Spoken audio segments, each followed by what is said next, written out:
नमस्कार, मैं हूं डॉक्टर श्रीपति त्रिपाठी। 21 अगस्त को पड़ने वाली हरिताली जो तीज है, आइए उसके बारे में बात करते हैं। भाद्र शुक्ल पक्ष तृतीया शुक्रवार को सुहागिनों के महापर्व के रूप में प्रचलित हरिताली का व्रत तीज का प्रसिद्ध पर्व 21 अगस्त को मनाया जाएगा। तृतीया रात्रि में 1:58 तक है। इसके उपरांत चतुर्थी तिथि, सिद्ध योग उपरांत साध्य योग एवं तैतिलकरण रहेगा। हरिताली का व्रत जो है यह सौभाग्यवती स्त्रियां अपने अखंड सौभाग्य के लिए एवं कन्याएं जो हैं अपनी भावी जीवन में सुयोग्य जीवन साथी के लिए या जीवन साथी मिलने की कामना से इस कठिन जो है व्रत को श्रद्धा पूर्वक विश्वास के साथ यह जो है पूर्ण करेंगे। हरिताली का तीज व्रत निराहार और निर्जला किया जाता है। यह काफी कठिन व्रत है। मान्यता है कि इस दिन इस व्रत को सबसे पहले माता पार्वती ने भगवान शंकर को पति के रूप में पाने के लिए किया था। हरिताली का तीज व्रत करने से महिलाओं को सौभाग्य की प्राप्ति, सुख की प्राप्ति और जो है सभी चीजों में वृद्धि होती है। अच्छे वर की प्राप्ति के लिए इस व्रत को कुंवारी लड़कियां भी रख सकती हैं, क्योंकि मान्यता है कि माता पार्वती ने भी इस व्रत को शिव जी को प्राप्त करने के लिए, शिव जी को पति के रूप में पाने के लिए यह जो है कठिन व्रत किया था। इस व्रत में माँ और भगवान शिव और माँ पार्वती का पूजन किया जाता है। ये है हरितालिका तीज के व्रत के नियम। आप ऐसे करें। हरितालिका जो तीज है व्रत में बिल्कुल जल नहीं ग्रहण करना चाहिए, पानी बिल्कुल नहीं पीना चाहिए। व्रत के बाद अगले दिन जल ग्रहण करने का विधान है। इस दिन पूरे शांति से भगवान भोले शंकर में अपना मन लगाना चाहिए। हरितालिका तीज व्रत करने पर इसे बिल्कुल छोड़ा नहीं जा सकता है। प्रत्येक वर्ष इस व्रत को विधि विधान से करना चाहिए। विधि विधान करने से भगवान भोले शंकर की कृपा प्राप्त होती है। हरितालिका तीज व्रत के दिन रात्रि जागरण किया जाता है। रात में भजन कीर्तन करना चाहिए। हरितालिका तीज व्रत जो है वह कुमारी कन्याएं या कुंवारी बालिकाएं, सौभाग्यवती स्त्रियां करती हैं। शास्त्रों में विधवा महिलाओं को भी यह व्रत रखने की आज्ञा दी गई है। इसलिए इसको शांति से, संयम से पूजा पाठ करना चाहिए। यह है हरितालिका तीज के व्रत की पूजन विधि। आप ऐसे करें पूजन विधि। हरितालिका तीज पर माता पार्वती और भगवान शंकर की विधि पूर्वक आपको पूजन पाठ करना चाहिए। दोनों की मूर्ति होनी चाहिए। इस व्रत की पूजा विधि इस प्रकार है। आज के दिन स्नानादि के बाद हरितालिका तीज व्रत जो है वह प्रदोष काल में किया जाता है। सूर्यास्त के बाद के 3 मुहूर्त को प्रदोष काल कहा जाता है। यह दिन और रात के मिलन का समय होता है, जो सायंकालीन प्रदोष काल होता है।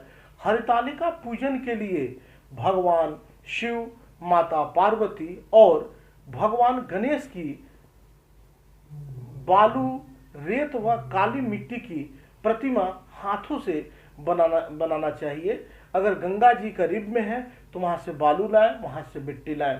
पूजा स्थल को फूलों से सजाकर एक चौकी पर रखें और उस चौकी पर केले के पत्ते रखकर भगवान शंकर, माता पार्वती और भगवान गणेश की प्रतिमा वहां पे स्थापित करें।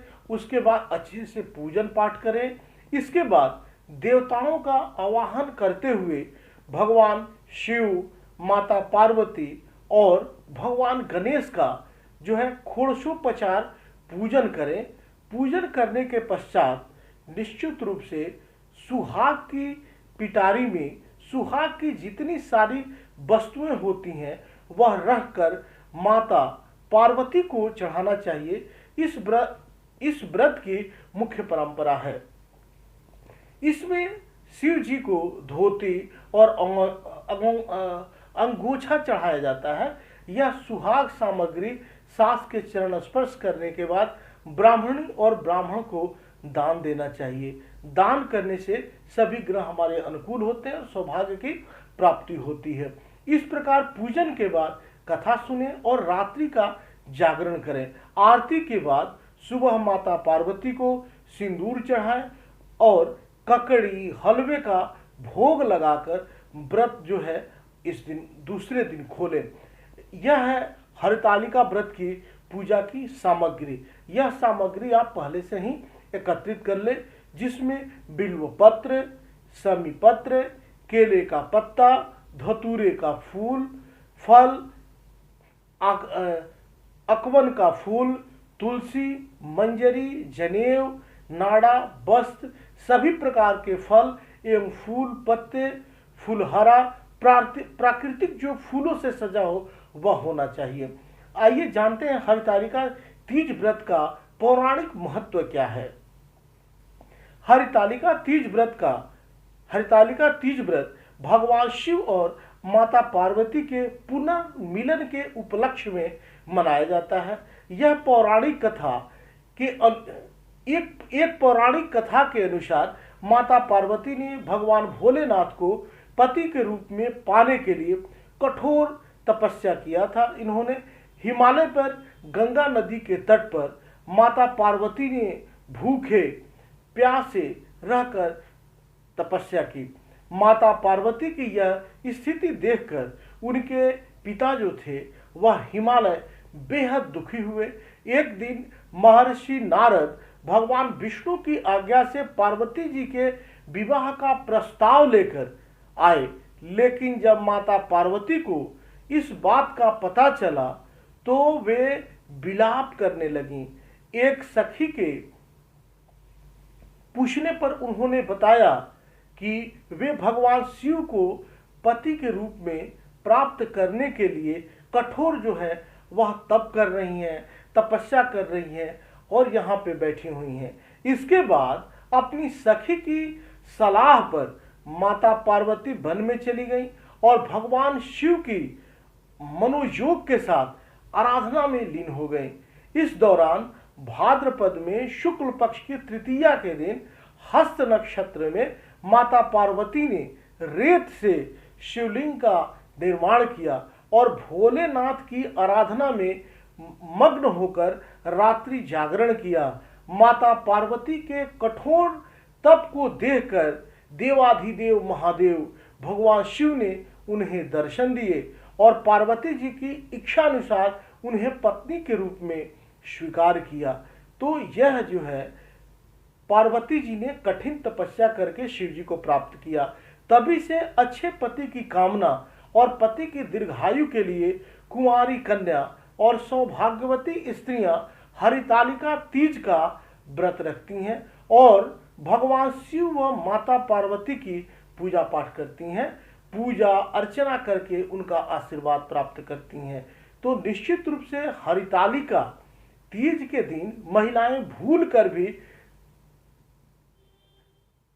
कोई गलती न करें, अन्यथा उनके जो भी सुख सौभाग्य की प्राप्ति मिलने वाली है उसमें कमी होने लगी। हरितालिका तीज के दिन महिलाओं को इस दिन क्या करना चाहिए और क्या नहीं करना चाहिए, आइए इस पर बात करते हैं। इस व्रत का यह नियम है कि इसे एक बार प्रारंभ करने पर हर साल पूरे नियम से किया जाता है, इसे बिल्कुल छोड़ा नहीं जाता। महिलाएं एकत्रित होकर रथ जगा करती हैं और भजन कीर्तन पूरे रात तक करते रहती हैं।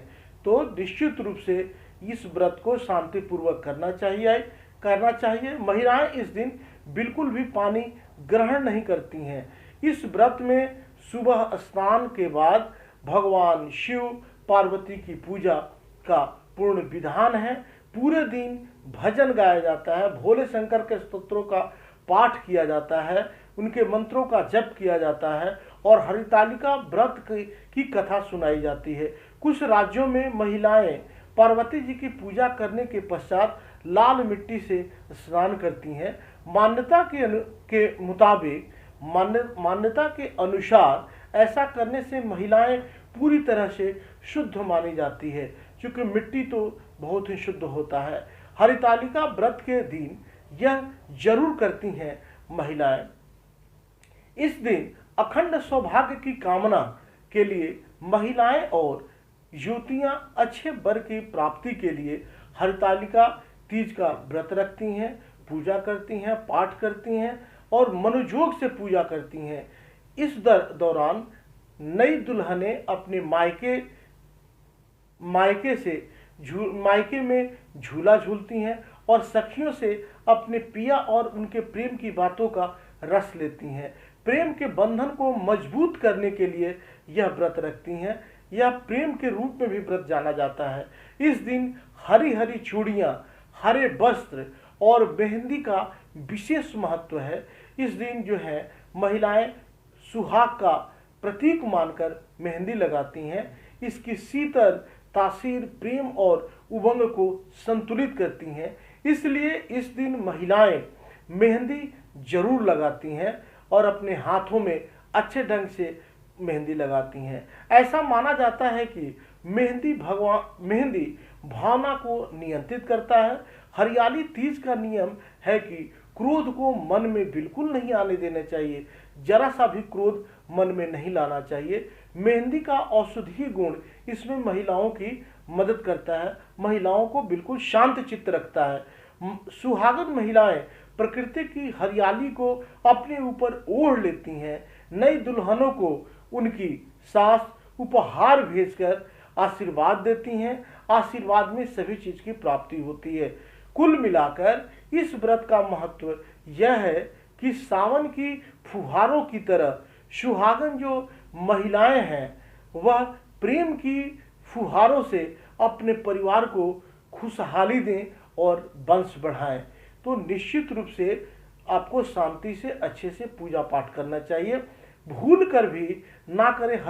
हरितालिका तीज के दिन यह 6 काम बिल्कुल भी ना करें महिलाएं। इस दिन जो महिलाएं इस दिन जो गलतियां हो जाती हैं उसकी सजा अगले जन्म में भुगतना पड़ता है, भोगना पड़ता है। इसलिए इस व्रत में महिलाओं को बेहद संयम से, बेहद सावधानी से, सतर्कता के साथ रखना पड़ता है। यह पर्व भविष्य पुराण में भी इसका उल्लेख मिलता है।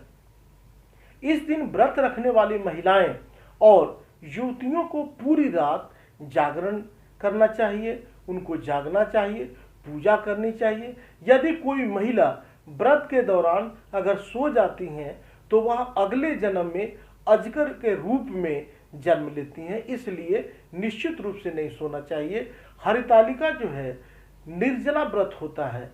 यह जो है इस दिन बिल्कुल पानी नहीं पिया जाता है। इस दिन व्रत के दौरान कोई महिलाएं या युवतियां अगर फल खा लेती हैं तो उसे अगले जन्म में बानर का जन्म मिलता है। ऐसी मान्यता है, शास्त्रों के द्वारा ऐसा कहा गया है। हालांकि इस दिन कुछ खाने पीने का प्रतिबंध माना गया है, फिर भी कोई महिलाएं यदि व्रत के चलते शक्कर का सेवन कर लेती हैं, शक्कर जो मीठा होता है, तो वह अगले जन्म में मक्खी बन जाती हैं। तो निश्चित रूप से शक्कर का भी सेवन नहीं करना चाहिए। इस व्रत के दौरान 24 घंटे जल की एक भी बूंद नहीं पी जाती है। फिर भी कोई युवतियां या सुहागिन महिलाएं जल पी लें तो वह अगले जन्म में मछली बनकर जन्म लेती हैं। तो निश्चित रूप से हमारे शास्त्रों में पानी भी वर्जित है। जो महिलाएं या युवतियां इस दिन यह व्रत नहीं रखती हैं उससे अगले जन्म में मछली का जीवन मिलता है। इसके अलावा शेरनी भी यदि इस दिन मांस या मछली का सेवन कर लेती हैं तो उसे भी इसका श्राप मिलता है, उसे भी यह भोगना पड़ता है। हरितालिका जो व्रत है इसका काफ़ी महत्व है। इसके महत्व के बारे में सुहागिन महिलाएं या युवतियां इस व्रत के दौरान यदि दूध पी लेती हैं तो वह अगले जन्म में उससे सर्प की योनि मिलती है। इसलिए निश्चित रूप से इन सब चीज़ों पे ध्यान देना चाहिए और पवित्रता के साथ, शुद्धता के साथ यह जो पावन पर्व है इसे मनाना चाहिए। तब तक के लिए दीजिए मुझे इजाज़त। नमस्कार, जय हिंद।